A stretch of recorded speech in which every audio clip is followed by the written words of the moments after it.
ولا يقولون لا بابا كلام الشهادة شرع برهنا كله من شرع الله طبعا خير مو عصوا مننا والواجبات تقول لكم دورنا تجنيد ما لا هنا لا ما بص معانا انا اشتري منكم لا الشهداء تجنيد انا اشتري منكم تجنيد كل يوم يقولوا لنا واحد شهيد كل يوم احنا نعزي البيت كل يوم احنا نعزي يا اخي كل احنا مستعدين ومستعدين كل احنا مستعدين المشايخ الوجهاء رجع قبيله يا جماعه كان كلهم من الشمال والناس كلهم معصبين من الشمال بعد ما مش مع حد يعني هم اللي يقولوا لكم تجلد هذا غريب هذا خجل هذا مهلو هذا اللي انا جالس اكيد لا البيوت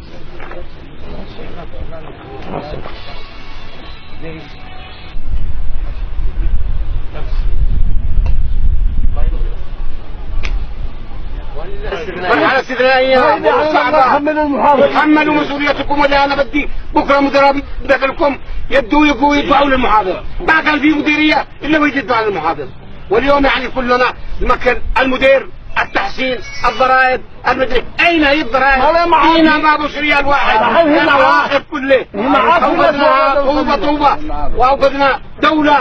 دولة ومقرات وعملنا كل شيء جينا ما بوش معنا حتى مقر واحد أوقدناها كله من الصفر نجري يا بصنعاء يا بتعين نتابع نعمل واخر حاجة عادكم آخر من يحق له يتكلم أنتم كما هي في القانون بما فيها الواجبات يقبلوا هكذا صحيح التجنيد مقياس أساسي لصلاحية المدير أو عدم صلاحية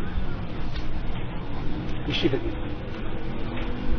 هل أنتم قادرين؟ الذي مش قادر يقدم استقالته في الإعمال بقدر ما يستطيع قانون كما هي في القانون بما فيها الواجبات